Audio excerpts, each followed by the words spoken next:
Right, let's go on to my predicted lineup for today.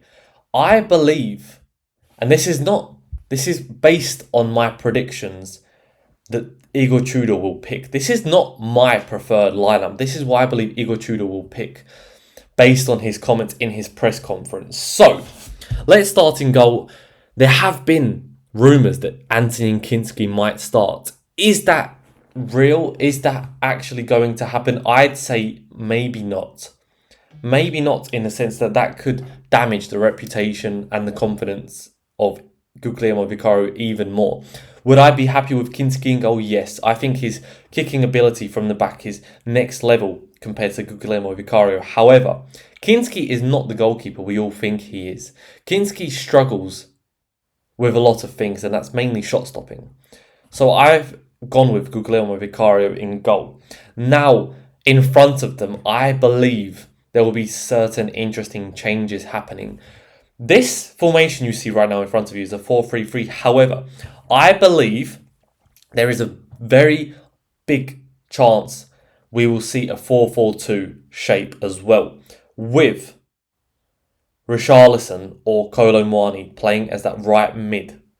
I don't want to see that happen, but I believe that is an opportunity for a 4-4-2 because the players are completely lost and it's best to go to the basics. So could that be a chance? Yes, I hope not. I hope we stick with a 4-3-3 that is more offensive because Crystal Palace are there for the taking. They will be missing Lacroix as well at the back with Chad Riyad playing there, who actually was part of Crystal Palace's last victory against Wolverhampton and played a very good game. So it's not so beautiful and so easy. Crystal Palace are not any mugs. They really aren't, and that needs to be said. So back four, I've dropped Radu Dragusin, and I hope Igor Tudor drops him as well.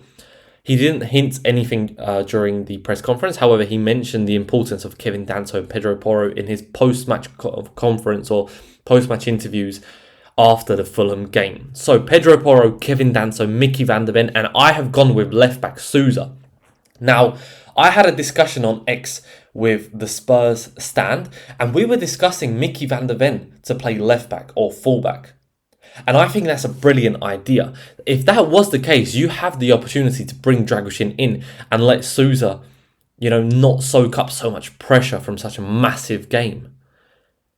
But right now, Igor Tudor has mentioned that he's seen positive signs and that Sousa is waiting for his opportunity. Could that mean a start today? Potentially. And I would love to see it because we can no longer keep on putting square pegs in round holes. It's done. It's over. We must put out a lineup which is capable of winning and doing the basics. So putting Sousa there makes sense. Putting Mickey van der Ven there makes sense, and put Radu Dragusin back in as a centre-back. I like that idea.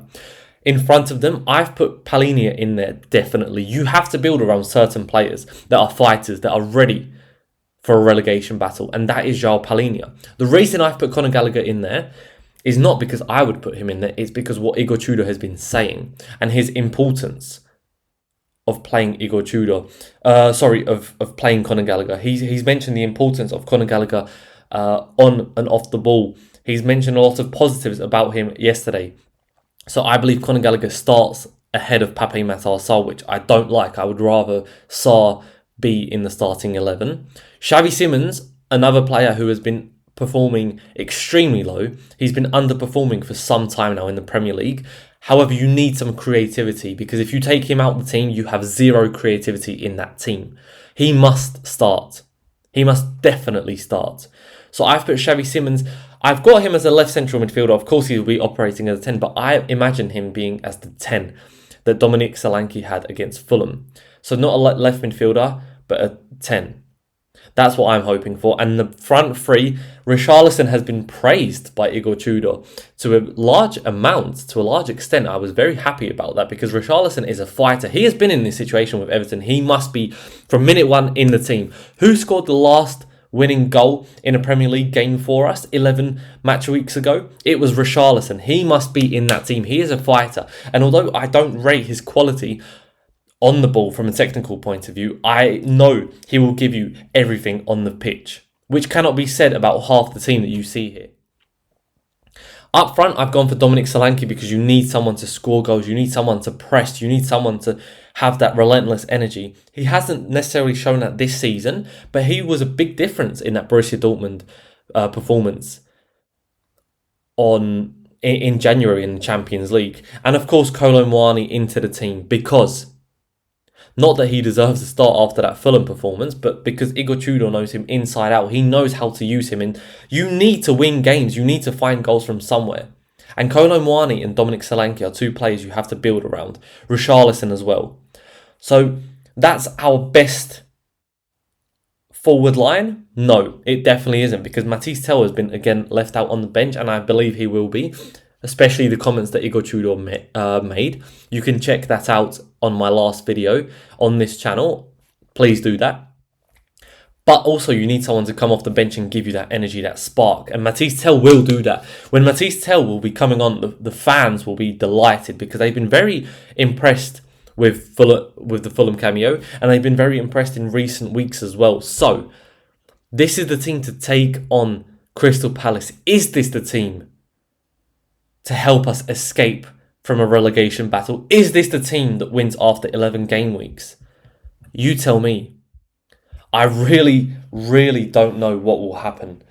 I really have no clue. If I was to predict with a gun to my head right now, I would not predict a victory. I would say that it ends in a draw or a loss. That's how bad it is. That's how low we have gone. Tottenham Hotspur are in a dark place, but it's too early. It's not the time to be feeling sorry for ourselves.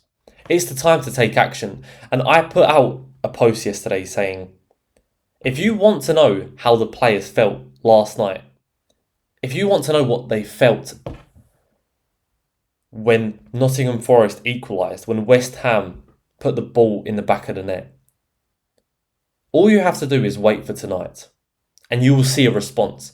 And that response will reflect what they felt last night. If they don't respond tonight, they were already defeated last night. If they respond tonight, you can see that they realised, okay, we are in a mess and we need to start fighting. There are only two ways tonight can go. Not in the balloon way. Definitely not in a balloon way. Either in a very positive way, or in a very negative way. And it's been going negative too long. It is time for change. Crystal Palace need to bend over for us one more time. They need to re-spark what they potentially could have in that festive period, because Crystal Palace sold us a dream. We went into that next game against Brentford all much more confident and positive after finally winning another game of football. Now is the time to get our season together. Forget about Atletico Madrid. Now is the time to fight. This is the most important game. Not Atletico Madrid, not the Champions League. This is a big question of what our football lives will look like in recent years. I'm going to keep it positive. It's just simply what my heart is saying, not my head. Tottenham Hotspur today win 2-0. We keep a clean sheet. We keep it simple. Richarlison plays fantastic. Scores a goal, and then we score from a set piece, one of our defenders.